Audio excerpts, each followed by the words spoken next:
Programme time line सां गॾु आऊं आहियां असद मुमताज़। नाज़रीन, अॼु पेशावर में हिकु अफ़सोसनाक वाक़ियो पेश आयो आहे त मस्जिद जे अंदरि बम धमाको थियो, जंहिंजी हिन वक़्त ताईं जेका रिपोर्टिंग थी आहे उन में 8 तालिब इल्म शहीद थिया आहिनि ऐं 100 खां वधीक ज़ख़्मी आहिनि। वॾे अरसे खां पोइ इहो दहशतगर्दी जो वाक़ियो थियो आहे। उन खां अॻु में असां ॾिठोसीं त मुल्क में जेका दहशतगर्दी हुई उनखे इदारनि जी कारकर्दगी जे हवाले सां उन खां पोइ ठापुर मची वई हुई ऐं मुल्क में अमुन अमान जी सूरत हाल बहितर असांखे नज़र पई आई। हाणे हिकु दफ़ो ॿीहर मुल्क में इहे दहशतगर्दी जी लहर थी आहे। इदारनि पहिरियां वार्निंग ॾिनी हुई त कोयटा ऐं पेशावर में इन तरह जो वाक़ियो थी सघे थो पियो, जेको अॼु असांखे पेशावर में नज़र आयो। हिकु अफ़सोसनाक वाक़ियो आहे। हिन वाक़िए जा सबबु कहिड़ा आहिनि ऐं हाणे स्ट्रेटजी कहिड़ी हुजणु घुरिजे, इन ते तर्जो वठंदासीं। इन वक़्तु असांखे प्रोग्राम में जॉइन कयो आहे मुल्क जे नाले वारे तजनिगार रहीमुल्लाह यूसुफ़ज़ई साहब। रहीमुल्लाह यूसुफ़ज़ई साहब, अस्सलाम वालेकुम। वालेकुम अस्सलाम। अच्छा यूसुफ़ज़ई साहब, सबसे पहले तो ये बताइए कि आज जो वाक़या हुआ है बहुत अफसोसनाक वाक़या है, कैसे देख रहे हैं आप और क्या आप क्या समझते हैं कि क्या असबाब हो सकते हैं इस वाक़े के? देखिए, बिल्कुल ये जो नेक्टा ने एक खबरदार किया था, थ्रेट अलर्ट दिया था, उसमें ख़ास तौर पे खैबर पख्तूनख्वा और बलूचिस्तान का जिक्र था कि यहाँ पर दहशतगर्दी की कार्रवाइयाँ हो सकती हैं। फिर पेशावर और कोयटा का भी जिक्र किया था और कोयटा में भी धमाका हो गया, पेशावर में भी हो गया। दोनों जो टारगेट थे वो आम लोग थे। पेशावर में तो बहुत अफसोसनाक, क्योंकि ये मदरसे के तालिब इल्म थे, गरीब बच्चे थे, इनमें पाकिस्तानी भी थे, अफगान भी थे, और ये जो 8 लोग शहीद हुए इन सब की उम्र 30 साल से कम है। जो जख्मी हुए उनमें 4 ऐसे हैं जिनकी उम्र 13 साल से कम है। तो ये एक बड़ा आसान टारगेट था, सॉफ्ट टारगेट था। दहशतगर्दी की कार्रवाई है ये, इसको हम और क्या कह सकते हैं। और फिर ये है कि मेरे ख्याल में जो हमला करने वाले हैं, और ज़ाहिर है शक तो तहरीक तालिबान पाकिस्तान के ऊपर होगा, शक तो दाइश के ऊपर भी होगा, और जो तंजीमें हैं उनके ऊपर भी शक होगा। तो उनकी कुव्वत काफ़ी कम हो गई है। आपने देखा पिछले कुछ सालों से पाकिस्तान में दहशतगर्दी के हमलों में नुमाया कमी हुई है। और ये भी कि जो अहम टारगेट है, मुश्किल टारगेट है, वहाँ पर अभी ये हमले करने की कोशिश करते हैं लेकिन नाकाम रहते हैं। फौज के ऊपर, पुलिस के ऊपर, फ्रंटियर को, फ्रंटियर कंस्टेबलरी या जो सरकारी इदारे हैं उनके ऊपर भी इक्का दुक्का हमले तो होते हैं। लेकिन ये हमने देखा है कि अभी इन्होंने आसान जो सॉफ्ट टारगेट है उसका इंतखाब किया है। लेकिन इसमें आगे के सारे लोग जो शहीद हुए, जख्मी हुए, उनका कोई ताल्लुक नहीं है हुकूमत से या किसी इदारे से। जी, जो शहीद हुए हैं वो आम लोग हैं। कोयटा में भी यही हुआ और पेशावर में भी यही हुआ। रहीमुल्लाह यूसुफ़ साहब, जैसे आपने फरमाया कि नेक्टा ने और दीगर इदारों ने पहले ही वार्निंग अलर्ट की थी कि ये 2 वाक़यात हो सकते हैं, आप नहीं समझते कि उसके बावजूद इतना आसान टारगेट, ये जो हमारे सिक्योरिटी, इंटरनल सिक्योरिटी के मामलात हैं, उन पर एक सवालिया निशान नहीं है कि बिल्कुल एक आम बंदा गया है वहाँ पर और उसको किसी ने नहीं रोका? कैसे देख रहे हैं आप उसको? देखिए, दहशतगर्दी का जब भी कोई हमला हो जाए तो इसका मतलब ये है कि कहीं न कहीं पर सिक्योरिटी की कमी थी। यहाँ पर कोई पुलिस वाले नहीं थे जो मदरसा है, तो ये हमले तो होना ही जो है ये भी ज़ाहिर है दहशतगर्दों की कामयाबी है। उनका मकसद तो ये है ना कि खौफ और हरास फैलाएं, आम लोगों में घबराहट पैदा करें, हुकूमत को नाकाम शो करें और ये बताएं कि हम लोग अभी भी हमले कर सकते हैं, चाहे हमें शिकस्त हो गई है, चाहे हम अफगानिस्तान फरार हो गए हैं, लेकिन हम हमले कर सकते हैं। तो ये तो एक बिल्कुल वाज़ेह बात है। लेकिन वो जो नेक्टा की वार्निंग थी उसमें किसी खास जगह का तयन नहीं था, किसी इदारे का। और अमूमी तौर पर तो हम ये समझते हैं कि शायद ये कोई हमला पुलिस के ऊपर होगा, फौज के ऊपर होगा, सरकारी किसी इदारे के ऊपर होगा। लेकिन देखिए, उन्होंने फिर मदरसे पे हमला किया और वहाँ पे वो बम रख के वो आदमी जो है दहशतगर्द चला गया। तो अभी जाहिर है वहाँ पर सीसीटीवी कैमरा भी नहीं है कि उसकी शनाख्त हो सके। अब तो ये है कि जिन लोगों ने उसको देखा है उनके ताउन से शायद कोई इसका खाका बनाए, उसको पकड़ने की कोशिश करें तो ये बंदा अफगानिस्तान न फरार हो जाए। ये तो बिल्कुल करीब ही बॉर्डर है। तो ये बड़ी एक मुश्किल सूरत हाल है। और सबको पता है कि अभी भी जो दहशतगर्द है वो उनमें इतनी सख्त तो है, कमजोर हुए हैं, लेकिन अभी हालिया کچھ ہفتوں میں وہ پھر سے اکٹھے ہو گئے. تحریک طالبان پاکستان میں سارے جو ان کے گروپ لڑے تھے وہ شامل ہو گئے ہیں. یہ تحریک طالبان پاکستان مفتی نور ولی مسعود کی قیادت میں پھر سے پہلے کے مقابلے میں مضبوط ایک جماعت بن گئی ہے. اور پھر یہ بھی کہ جس طرح ہمارے وزیر اعظم کے نیشنل سیکیورٹی ایڈوائزر معید یوسف نے ایک حالیہ انٹرویو میں جو بھارتی صحافی کو دیا الزام لگایا کہ بھارت نے $1 ملین تحریک طالبان پاکستان کو دیے ہیں کہ آپ اکٹھے ہو جائیں، فعال ہو جائیں اور حملے کریں. اگر واقعی ایسا ہے تو پھر بھارت کو تو اس میں کھلا ہاتھ ہے. انہوں نے اور بھی الزامات لگائے تھے کہ افغانستان کی سرزمین جو ہے وہ پاکستان کو غیر مستحکم کرنے کے لیے استعمال ہو رہی ہے.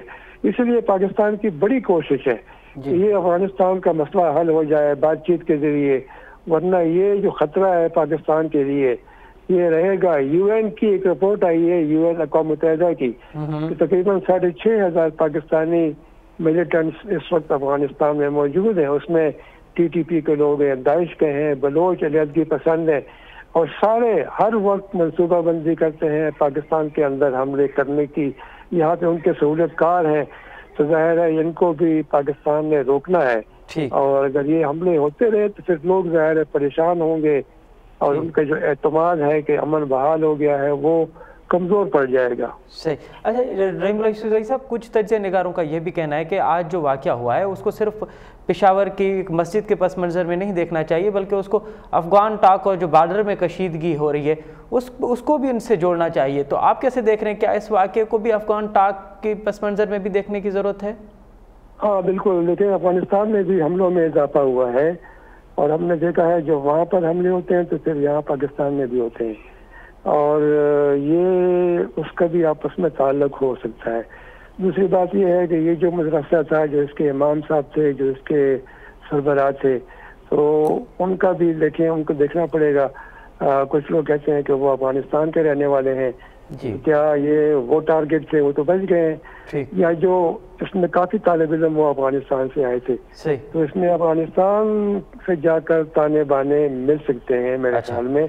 ظاہر ہے یہ ہمارے جو سیکیورٹی کے ادارے ہیں وہ اس کی تفتیش کریں گے، اور تفتیش پوری ہونی چاہیے. اور ایک اور بات میں یہاں سن رہا ہوں پشاور میں اور خیبر پختونخوا میں، وہ یہ کہ یہ جو معصوم بچے ہیں جو شہید ہوئے اور جو زخمی ہوئے، جس طرح آرمی پبلک اسکول کے اوپر حملہ ہوا تھا، اس میں تو ظاہر ہے 147 لوگ شہید ہوئے، 132 ان میں بچے تھے اسکول کے.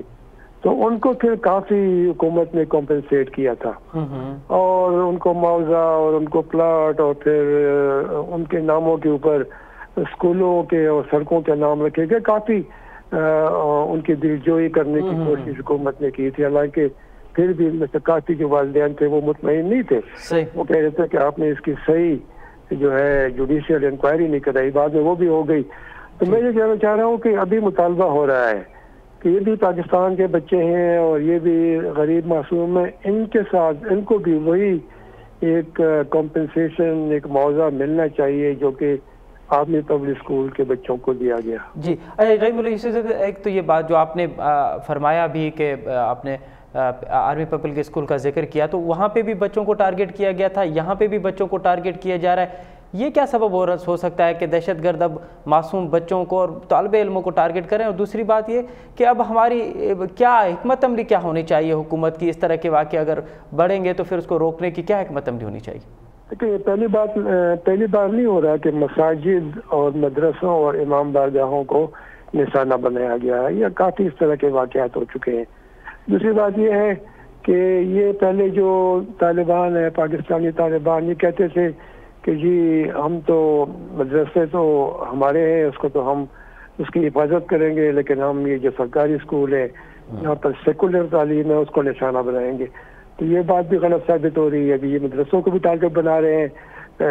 وہ مدرسے جو ان کے فرقے کے نہیں ہیں، یا وہ جو وہاں کے جو امام ہیں یا مدرسین ہیں وہ ان کے مخالف ہیں. لیکن یہ حکمت عملی کیا ہونی چاہیے؟ اب دیکھیں، یہ جو ہمارے ہاں دہشت گردی ہے یہ کب سے چل رہی ہے؟ یہ 1970 کے عشرے میں بھی دہشت گردی ہوئی تھی، جب ہمارے کچھ قوم پرست لوگ جو تھے وہ افغانستان چلے گئے. تو یہ افغانستان का हमेशा से एक सिलसिला रहता है, वहीं से प्लानिंग होती है और हमले होते हैं। उस वक्त भी हुए थे। फिर ये 2003 के बाद 2001 में जो अमेरिका ने अफगानिस्तान के ऊपर हमला किया, पाकिस्तान ने 2003 में कबायली इलाके में फौजी कार्रवाइयाँ शुरू की, फिर उसका जवाब भी आया और ये जो पाकिस्तानी तालिबान थे इनकी तंजीम बन गई TTP, इन्होंने फिर हमले शुरू कर दिए। तो पाकिस्तान को काफ़ी तजुर्बा है दहशतगर्दी के खिलाफ जंग में। लेकिन वो कहते हैं ना कि दहशतगर्द जो हैं ये ऐसे हैं कि ये फेसलेस और नेमलेस, इनकी शक्ल आपको नहीं मालूम, इनका नाम आपको नहीं मालूम। सही। ये कहीं भी आपके आसपास भी हो सकते हैं, आपके गांव में, आपके शहर में भी हो सकते हैं। तो ये इनको जाहिर है इनके सूरतकार भी होते हैं और आपको आपका सिस्टम जो है इंटेलिजेंस का उसको ज़्यादा मजबूत करने की ज़रूरत है और सिक्योरिटी के मामला जो है वो और बेहतर करने की ज़रूरत है। बहुत शुक्रिया रहीमुल्लाह यूसुफज़ई साहब हमें वक्त देने के लिए।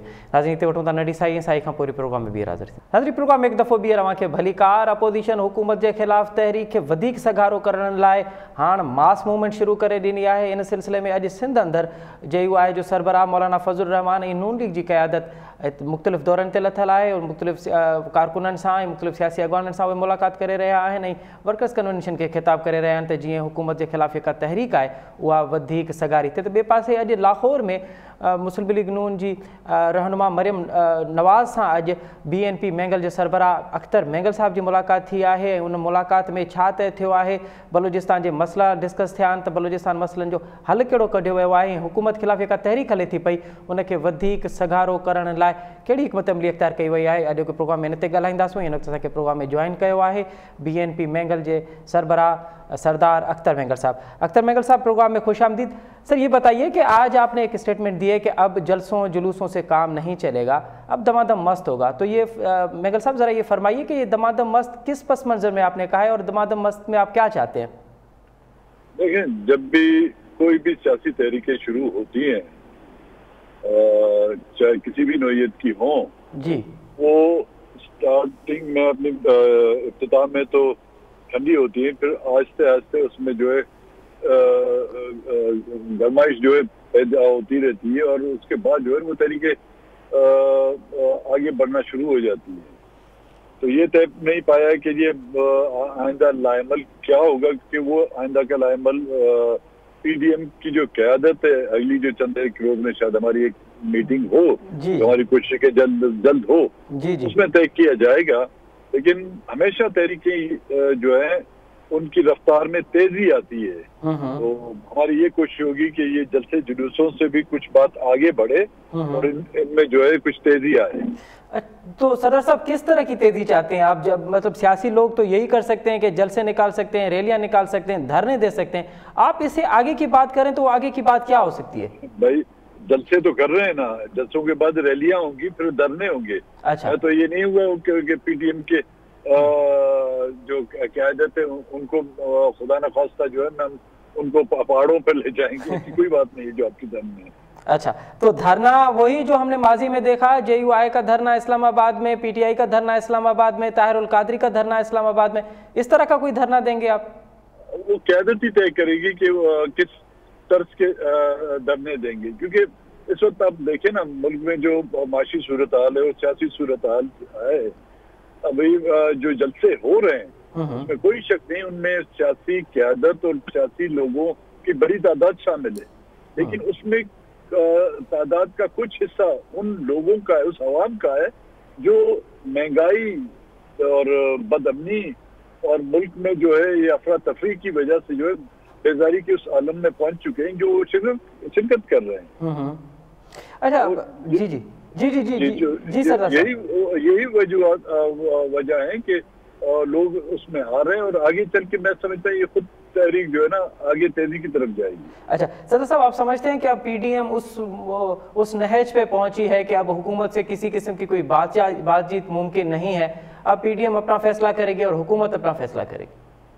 हुकूमत तो फैसला कर चुकी है भाई, PDM भी अपना फैसला कर चुकी है, अब देखते हैं जीत किसकी होती है और हार किसकी होती है। मतलब अब बातचीत का कोई ऑप्शन मौजूद नहीं है कि बातचीत से मसले हल, अब बातचीत वाला दरवाजा मुकम्मल बंद? मुझे लगता है बातचीत के मेरे ख्याल में दरवाजे की खिड़कियां भी बंद होनी चाहिए। اچھا تو اب بات چیت کی کھڑکیاں بند ہوں گی تو پھر کیا آپشن بچتے ہیں؟ مطلب کہ بلاول صاحب نے تو کہا ہے کہ ہم دھرنا بھی دیں گے اور استعفیٰ بھی دیں گے، اور اگر استعفیٰ دیا تو وہ پھر پارلیمنٹ میں خود کچھ دھماکے کی طرف بھی ہو سکتا ہے. تو آپ کیا سمجھتے ہیں کہ کون سے آپشنز پی ڈی ایم کو لانے چاہیے مڈ ٹرم الیکشن کے، پارلیمنٹ کے اندر استعفاؤں کے؟ دیکھیں آپشن سب موجود ہیں. اس وقت جس آپشن پر ابھی جو فیصلہ کیا گیا ہے وہ ہے جلسے جلوسوں کا. ظاہر جلسے جلوسوں کے دوران حکومت اتنی بوکھلاہٹ کا شکار ہو چکی ہے کہ وہ بلا وجہ ان پی ڈی ایم کے جو قیادت ہے ان کے خلاف کیسز یا ان کے گھروں پر یا ہوٹل کے رومز میں جو ہے چھاپے لگانا، یہاں تک کہ آج یہ پولیس کو اغوا کر کے لے جانا، جو مرکز کی ایک نمائندگی کرتا ہے، فورس صوبے کی ہے لیکن آئی جی تو جو مرکز کا نمائندہ ہے، ان کو نہیں بخشا جاتا. تو ایسے حالات میں خود یہ بات طے شدہ ہے کہ حکومت بوکھلاہٹ کا شکار ہو چکی ہے. اچھا، اور یہاں تک کہ ہمارے جو جلسے ہوتے ہیں ان پر بھی پابندی لگائی جاتی ہے. دوران جلسوں میں جو ہے نا ان کے اسپوکس مین، بھائی آپ ان کو جو اپوزیشن کے لوگ ہیں یا پی ڈی ایم کے جو لوگ ہیں ان کو چھوڑیں، اپنی بات کریں، اس کے بعد اپنی جو ہے قوالیاں شروع کریں. اسی دوران اپنی قوالیاں شروع کر دیتے ہیں کہ کسی کی طرح جو ہے لوگوں میں اپوزیشن کا پیغام نہ پہنچ پائے. لیکن لوگ موجود ہیں. آج آپ الیکٹرانک میڈیا کو تو کنٹرول کر سکتے ہیں لیکن سوشل میڈیا کو تو آپ کنٹرول نہیں کر سکتے. صحیح، بالکل صحیح. اچھا صدر صاحب، آج آپ کی جو مریم نواز سے ملاقات ہوئی ہے یہ کس کی خواہش پہ؟ مطلب آپ کی خواہش تھی، آپ نے اس سے ملنا چاہا، یا مریم نواز نے آپ سے ملنا چاہا؟ جی، کیونکہ وہ کوئٹہ آئی تھی، جی میں اسلام آباد آیا تو میں نے ان کو جو ہے شکریہ ادا کرنے کے کہ وہ ہماری دعوت پر وہاں پر آئیں. جی، اور نہ کہ صرف وہ ہماری دعوت پہ آئیں لیکن بلوچستان کا جو جینیون ایشو تھے ان کو انہوں نے ریز کیا. بالخصوص مسنگ پرسن کے مسئلے کو جو ہے جس انداز میں انہوں نے اسٹیج پر کھڑے ہو کر ان کو اس کی وضاحت کی اور اس کو بیان کیا، اسی سلسلے میں میں ان کا شکریہ ادا کرنے آج خود لاہور گیا. تو صدر صاحب، آپ کیا سمجھتے ہیں کہ اس وقت بلوچستان کے سب سے اہم مسائل کون سے ہیں اور ان کا حل کیا ہے؟ دیکھیں، مسائل لوں گا تو انبار لگا ہوا ہے بلوچستان میں. ہر بلوچستان کے پہاڑوں پر یا میدانوں میں ایک پتھر اٹھائیں آپ اس کے نیچے جو ہے بلوچستان کا مسئلہ، کوئی نہ کوئی مسئلہ آپ کو نظر آئے گا. لیکن ان مسائل کو حل کرنے کے لیے ہم نے حکومت کو ایک راستہ دکھایا تھا اور وہ راستہ آج بھی ہے. اس میں مسنگ پرسنز کا مسئلہ ہے، اس میں بلوچستان میں 5واں جو ملٹری آپریشن جاری ہے وہ ہے، بلوچستان کے وسائل پر بلوچستان کے لوگوں کا دسترس ہو، فیڈرل سروسز میں بلوچستان کے کوٹے پر عمل درآمد کرتے ہوئے بلوچستان میں جو بے روزگاری کا جو عالم اس کو ختم کرنا چاہیے. اسی طرح کے کئی مسائل ہیں لیکن کوئی بات کرے، کوئی سمجھ پائے، ہم ان کو 5 منٹ میں بلوچستان کا مسئلہ جو ہے سمجھانے کی کوشش کریں گے. اچھا، تو آج جو ملاقات ہوئی ہے مریم نواز سے، اس میں طے پا کیا ہے؟ یقیناً آپ کی سیاسی ملاقات تھی، سیاسی بات چیت ہوئی ہوگی پی ڈی ایم کے حوالے سے، سیاسی ملک میں جو سیناریو ہے اس پہ، تو طے کیا پایا ہے صدر صاحب؟ دیکھیں جی، طے ابھی تک کوئی فیصلہ ہم نہیں کر پاتے جب تک کہ پی ڈی ایم کی قیادت بیٹھ کے کوئی فیصلہ نہیں. ہاں، ادارے رائے ہوا، ہماری رائے تھی، ان کی رائے تھی، یہ ہم نے پوائنٹ آف ویو اپنے ایکسچینج کیے.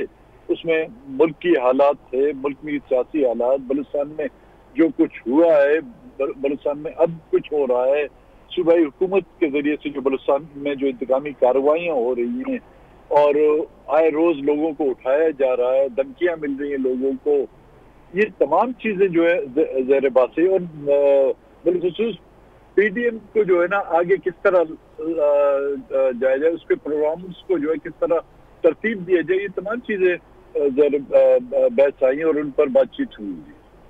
اس سے پہلے آپ کی صدر صاحب آصف علی زرداری صاحب سے بھی ملاقات ہوئی تھی، تو کیا اس ملاقات میں کیا طے پایا گیا تھا؟ جی، زرداری صاحب سے کافی پہلے ملاقات ہوئی تھی، جو इलेक्शन के दौरान मेरे संग मुलाकात हुई थी जी। उसके बाद मेरी उनसे मुलाकात नहीं, पार्लियामेंट में मुझसे मुलाकात होती रहती थी। बिलावल भुट्टो जरदारी के साथ तो मुलाकात हुई है जी, रिसेंटली भी हुई है, कराची में आया था पीडीएम के जलसे में, फिर दुबई में भी उनसे मुलाकात हुई थी। यही उनके साथ बात हुई कि किस अंदाज में हमें जो है पाकिस्तान डेमोक्रेटिक मूवमेंट की तहरीक को आगे ले जाना चाहिए। ठीक, अच्छा सर साहब, कुछ तज्ज़े निगारों का ये कहना है कि जिस नहज पे अब पीडीएम पहुंच चुकी है उसमें लगता नहीं है कि इसमें जो सियासी पार्टियां हैं, जो सियासी जमातें हैं, वो एक साथ चल सकती हैं। इन केस अगर नून लीग और पीपल्स पार्टी की राहें अलग हो जाती हैं तो फिर आप कहाँ खड़े होंगे?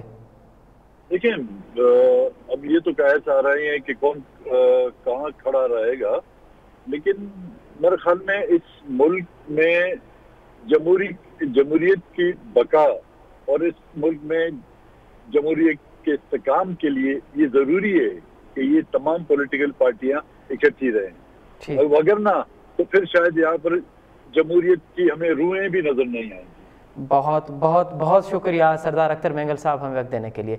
नाज़रीन, ते वठो नडी साई साई खां पूरे प्रोग्राम में ॿीहर हाज़िर थींदासीं। नाज़रीन, प्रोग्राम में एक दफ़ो ॿीहर अव्हांखे भली कार। एक तरफ़ मुल्क में सियासी दर्जा हरारत में इज़ाफ़ो थी रहियो आहे, शिदत अची रही आहे, त ॿिए पासे मुल्क में महांगाई में भी ॾींहों ॾींहुं इज़ाफ़ो थी रहियो आहे। गुज़िरियल 2 महीननि खां महांगाई जो गिराफ ॾींहं ब ॾींहं वधी रहियो आहे, जंहिंजो न सिर्फ़ु आम माण्हू ते बल्कि के नौकरी पेशा माण्हू आहिनि उन्हनि जी बि माशी ज़िंदगी ते तमामु घणा असर पइजी रहिया आहिनि। हाणे इहा महांगाई वधी पई, इन जा सबब कहिड़ा आहिनि, छा इहा मिसमैनेजमेंट जे करे थिए थी पई या इन जा के ॿिया सबब आहिनि, इहो ॼाणींदासीं। हिन वक़्तु असांखे प्रोग्राम में ज्वाइन कयो आहे मुल्क जे नाले वारे मुआशी माहिर जनाब शाहिद हसन सिद्दीकी साहब। सिद्दीकी साहब, अस्सलाम वालेकुम। जनाब वालेकुम अस्सलाम। अच्छा सिद्दीकी साहब, ये बताइए कि ये जो महंगाई दिन ब दिन बढ़ती जा रही है और रुकने का नाम नहीं ले रही, क्या इसके असबाब क्या हो सकते हैं? क्या मिसमैनेजमेंट हो रही है या कुछ और है? क्या है ये मामला, असल में है क्या? देखिए, आपने मिसमैनेजमेंट की जो बात की वो सही है, मगर असल बात कुछ और भी है। अच्छा, असल बात ये है कि हुकूमत की जो पॉलिसियां इस वक्त हैं वो ये है कि जो ताकतवर तबके हैं, जो कौमी दौलत लूटते हैं, जो टैक्स चोरी करते हैं, उनको मराद दे रहे हैं, उनको कंसेशन दे रहे हैं, उनको फायदा पहुंचा रहे हैं ताकि उनकी मदद से अपनी हुकूमत को बरकरार रख सके और तूल दे सके। अब ये जो नुकसान हो रहा है वो नुकसान फिर अवाम को मुंतकिल करते हैं। कभी जो है वो इनडायरेक्ट टैक्सेस लगा देते हैं अवाम पर, जनरल सेल्स टैक्स बढ़ा देते हैं, कभी बिजली के नर्ख बढ़ा देते हैं, कभी गैस के नर्ख बढ़ा देते हैं, कभी पेट्रोलियम लेवी बढ़ा देते हैं, कभी जो है वो लाइन लॉसेज जो बिजली के हो रहे हैं वो भी अवाम को मुंतकिल कर देते हैं, जो बिल अदा नहीं होते उसका नुकसान भी अवाम को मुंतकिल कर देते हैं। तो टैक्सों की पॉलिसी, जो यूटिलिटीज की पॉलिसी है, हमारी एनर्जी की जो पॉलिसी है, और तालीम और सेहत को नजरअंदाज कर रहे हैं। अगर लोगों को ट्रेनिंग दें, स्किल ट्रेनिंग दें, उनके हाथ में हुनर आए, हमारे किसानों को ट्रेनिंग दें तो हमारी पैदावार बढ़ेगी, उसकी तरफ हुकूमत की तवज्जो नहीं है। स्टेट बैंक जो है, नेपरा जो है, ओगरा, एसडीआर, ये तमाम भी फ्यूडल कल्चर पर चल रहे हैं। अगर इसको मैं आम अल्फाज में ये कहूँ कि जो ताकतवर तबकों का माफिया है, जिसको अशराफिया कहने ज्यादा अच्छा लगता है, आपस में गठजोड़ हो गया उनका हुकूमत के साथ, वफाकी हुकूमत के साथ, सूबाई असम्बलियों के साथ, इदारों के साथ। ये गठजोड़ है जिससे मईशत को भी नुकसान पहुंच रहा है और जो है वो महंगाई भी बढ़ रही है। ये मेन वजह है। बाकी जो आपने बात की, बद इंतजामी कह लें, नाअहली कह लें, जखीरा अंदोजी कह लें, स्मगलिंग कह लें, उसकी वजूहत 30% है। 70% जो है वो ताकतवर तबकों का नवाजना है। अच्छा शाहिद साहब, वज़ीर आज़म साहब तो ये फरमा रहे हैं कि जब तक महंगाई कम नहीं होगी मैं चैन से नहीं बैठूंगा, महंगाई ने मेरी नींदें उड़ा दी हैं। दूसरी जानिब जो वफाकी वज़रा है वो हर हफ्ते ये कहते हैं कि आने वाले हफ्ते में महंगाई का गिराफ जो है वो नीचे आएगा और तमाम तर जो सूरत हाल है वो बेहतर होगी। आखिर ये मामला हो क्यों नहीं रहा है? आप तो फरमा रहे हैं कि जो माफियाज हैं उनका कंट्रोल है, तो फिर ये सूरत हाल रहती है तो फिर मुआशरत पे कैसा असर देखते हैं आप आने वाले दिनों में? देखिए, मईशत के असर की आप बात करें तो जब पिछली हुकूमत गई थी तो 5.5% मईशत की शरह नमू थी, और स्टेट बैंक की जो अभी रिपोर्ट इस हुकूमत के दौर में आई है उसको आप देखें तो लगता है कि जो 5 साल पिछली हुकूमत के थे उसमें पाकिस्तान में बेरोजगारी कम हुई थी जी। अब इस वक्त ये हुआ कि जो इस हुकूमत का पहला साल था उसमें ग्रोथ हुई है 1.9% जी। जो मशरकी पाकिस्तान जो फॉल हुआ था उसके बाद से ये दूसरी वर्ष है हालांकि उससे तो जो है कोरोना नहीं था ना, फिर कोरोना आ गया। 2020 को हमारी ग्रोथ रेट मंथली 0.4 थी। इस साल ये कह रहे हैं 2% है। मैं समझता हूँ कि 1% से ज्यादा नहीं रहेगी इससे हमारी इस साल। तो जब आपकी पैदावार भी कम होगी और आप बिजली पेट्रोल के नर्ख भी बढ़ाएंगे, आवाम को टैक्सेस भी लगाएंगे, फिर आप ये करेंगे कि शरह सूद जो है वो कभी बढ़ाएंगे कभी घटाएंगे, लेकिन लोगों की आमदनी आप कम कर रहे हैं। आपको मैं एक फिगर दे रहा हूँ ताकि पता चले। वो ये था कि फरवरी 2000 अगर आप चले गए अगस्त में जी, तो ये मार्च में हमारा कोरोना आया है, ठीक है ना। तो फरवरी में जो अगर आप 1 लाख रुपए बैंक में जमा करें फरवरी 2020 को उन्होंने जमा किया, तो फरवरी में उनको जो है 1 लाख पर 11,000 रुपए मुनाफा मिला था बैंक से जी। इसमें 2 करोड़ लोगों से ज्यादा का अकाउंट है जिनको वो जो है मुनाफा मिला था उस वक्त। अब इन्होंने उसको इतना कम कर दिया, वो कर दिया 5,500। तो अब आप ये देखें कि कई सौ अरब रुपए जो लोगों का है, 2 करोड़ से ज्यादा का है, उसको आपने शरह मुनाफा कम कर दिया। और दूसरी तरफ जो ताकतवर तबके हैं उनको आप कर्जे भी सस्ते दे रहे हैं, उनको जो है हर किस्म की मराहत दे रहे हैं। तो अगर ये पॉलिसियां हैं कि लोगों की आमदनी जब आप कम करेंगे और कीमतें गेहूं भी बढ़ जाएंगी, चावल भी बढ़ जाएगा, चीनी भी बढ़ जाएगा, पेट्रोल भी बढ़ जाएगा, ट्रांसपोर्ट का किराया भी बढ़ जाएगा, तो वो जिंदा कैसे रहेंगे, ये एक बुनियादी सवाल है। हुकूमत ये समझती है कि इलेक्शन में उनको आवाम की वोट की जरूरत नहीं है, उन ताकतवर तबकों की है, क्योंकि हमारे यहाँ आपको पता है सरदाराना निजाम है। तो वो इलेक्टेबल्स जिनको आप कहते हैं वो उन्होंने जमा कर लिए हैं, तो वो अपने अपने हल्कों से इलेक्शन जीत के आ जाएंगे। तो इसलिए आवाम का रोने वाला कोई नहीं है। अब आप बात कर रहे हैं महंगाई की, हमारे यहाँ आजकल जो बात हो रही है वो हो रही है कि उसने तकरीर में क्या कहा या क्या नहीं कहा। कौन बात कर रहा है कि कितनी बेरोजगारी बढ़ गई, कितनी महंगाई बढ़ गई। तो ये चीजें हमारा मीडिया के रडार पे भी नहीं है, तो आवाम को शऊर भी नहीं है। मगर अब जो प्राइम मिनिस्टर साहब वो बात कर रहे हैं तो वो ये कह रहे हैं कि मैं स्मगलिंग को तो मुझे नहीं पता, वो तो खैर उनके हाथ में नहीं है, मगर जखीर अंदोजी को कुछ कंट्रोल कर लेंगे, कुछ मुनाफाखोरी को कंट्रोल कर लेंगे। मगर महंगाई इसलिए बहुत ज्यादा कम नहीं होगी कि वो तो टैक्सों से ताल्लुक है, उसका बिजली के नरखों से ताल्लुक है। अभी तो IMF का प्रोग्राम जो है वो आने वाला है। तो मैं तो ये समझता हूँ कि 4% इनको विरसे में मिली थी महंगाई, वो इनके 5 साल में नहीं होगी। बहुत बहुत शुक्रिया शाहिद सिद्दीकी साहब हमें देने के लिए। नाज़रीन, नवा नाले वारे माशी मां शाहिद सिद्दीकी साहब जो तजुर्बो उन्होंने चवणु आहे त जेका मिसमैनेजमेंट आहे उहा पंहिंजी जाइ ते, बल्कि ताक़तवर तबका आहिनि उन्हनि जो कंट्रोल आहे, जंहिंजे करे ही महांगाई जेका आहे उहा कंट्रोल न पई थिए। हिन सां गॾु प्रोग्राम जो वक़्तु पंहिंजी पुॼाणी ते पहुतो। असद मुमताज़ रेड खे ॾींदा इजाज़त। अला भाई।